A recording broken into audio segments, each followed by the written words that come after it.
MPTC ward సభ్యులు KRK Nagar colony వాసులందరికీ యూత్కు నా హృదయపూర్వక నమస్కారాలు. మొట్టమొదటిసారిగా మన గ్రామము ఒక 30 ఏళ్ళ నుండి మన టీఆర్కే నగర్ అని ఉన్నది. అది పేరుకే ఒక ఆటో ఎక్కితే టీఆర్కే నగర్ అని చెప్తే ఆటో నవ్వుతుండు టీఆర్కే నగర్ ఎక్కుంటుందని. యూనివర్సిటీ ఆడ విజయపూర్ పేరు చెప్పుకొని ఇది కూడా అవుతుంది.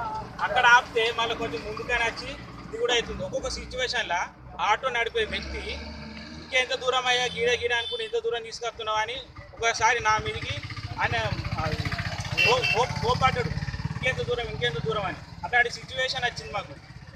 ఇంకోటి లేకపోతే మల్కాపూర్ పేరు చెప్పుకోవాలి. ఎటు ఎక్కుతున్నాం అంటే మల్కాపూర్. అప్పుడు ఎక్కి మేము ఎక్కడో మధ్యలో దిగాల్సి వచ్చింది. మాకు టీఆర్కే నగర్ బోర్డు ఇన్ని రోజులు లేదు. నాకు బోర్డు తీసుకొచ్చినందుకు మాకు చాలా సంతోషంగా ఉంది. ఇంకోటి మన ఈ గత చాలా రోజుల నుండి బోర్డు గురించి తిరిగి కొంతమంది అన్నారు, మీకు ఇంతగానం అడుగుతున్నావు బోర్డు గురించి, అవసరమైతే ఇంటికో 100 రూపాయలు చందా అవుతుంది అన్నారు.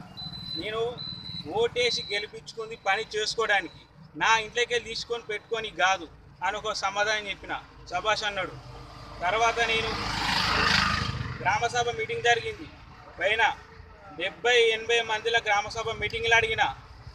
టీఆర్కే నగర్ నుండి సర్పంచ్ ఉన్నాడు, ఉప సర్పంచ్ ఉన్నాడు, ఎంపీడీస్ ఉన్నాడు, 2 వార్డు మెంబర్లు ఉన్నారు. మీరు ఏం చేస్తున్నారు? మీరు టీఆర్కే నగర్ నుండి ఉన్నారు ఒక పెద్ద వ్యక్తులు, మీరు ఏం చేసిరని అడిగిన. అంటే రాజన్న అంటాడు, బాత్రూంలో ఉంది ఒక బోర్డు, చిన్న బోర్డు సేమ్ అంత ఉంటుంది, తీసుకోవా తమ్ముడు అన్నాడు.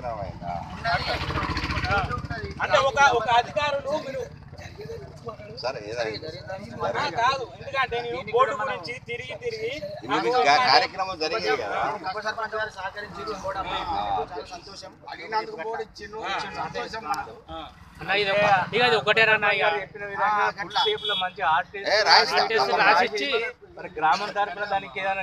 తప్పకుండా తల్లి ఒకటే, ఎందుకంటే నాకు ఒక 5-6 పిల్లలు వచ్చి చెప్పారు, ఏదో అన్న మాకు ఒక బోర్డు లేదు, ఈ ప్రాబ్లం జరుగుతుంది, నేను చేయిస్తున్నా అని చెప్పిన. నేను రోజుల కింద చేయించి కూడా 15 చేయించిన, బోర్డు చేయించిన, రాపిస్తా అని చెప్పిన. ఇంకోటి ఈ బోర్డు అయిపోయింది, రాయిస్తా తర్వాత చిన్న బోర్డు సుభాష్ చంద్రబోస్ విగ్రహం పెడతానమయ్యా. అందరికి ఒకటే కదా, అందరూ ఒకే నిర్ణయం